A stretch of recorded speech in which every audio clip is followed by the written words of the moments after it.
ओम शांति। ब्राह्मण अर्थार्थ जन्मते ही व्रतधारी।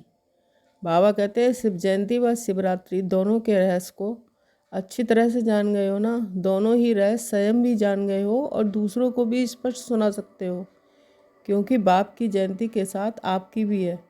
अपने बर्थडे जन्मदिन का रहस्य तो सुना सकते हो ना।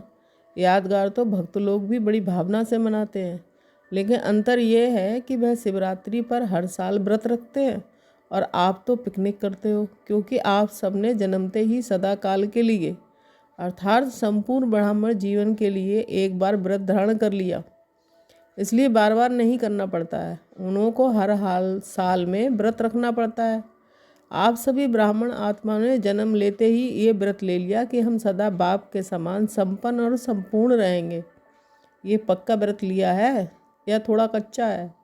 जब आत्मा और परमात्मा का संबंध अविनाशी है तो व्रत भी अविनाशी है ना।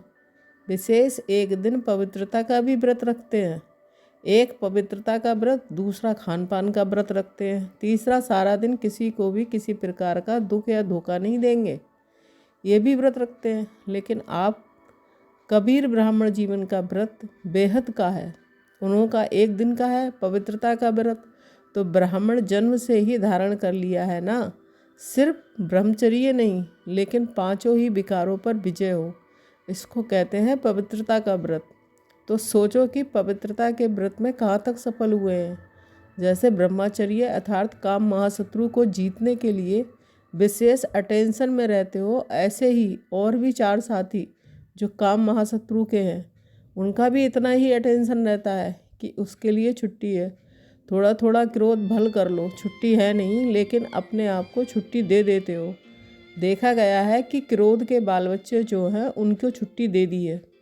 क्रोध महाभूत है को तो भगाया है, लेकिन उसके जो बाल बच्चे हैं उनसे थोड़ी प्रीत अभी भी रखी है। जैसे छोटे बच्चे अच्छे लगते हैं, तो क्रोध के छोटे बच्चे कभी कभी प्यारे लगते हैं। व्रत अर्थात संपूर्ण पवित्रता का व्रत। कई बच्चे बहुत अच्छी अच्छी बातें सुनाते हैं, कहते हैं क्रोध आया नहीं लेकिन क्रोध दिलाया गया। तो क्या करें, मेरे को नहीं आया लेकिन दूसरा दिलाता है। बहुत मज़े की बातें करते हैं, कहते हैं कि आप भी इस समय होते तो आपको भी आ जाता। तो बाप दादा क्या कहेंगे? बाप दादा भी कहते हैं अच्छा तुमको माफ़ कर दिया, लेकिन आगे फिर नहीं करना।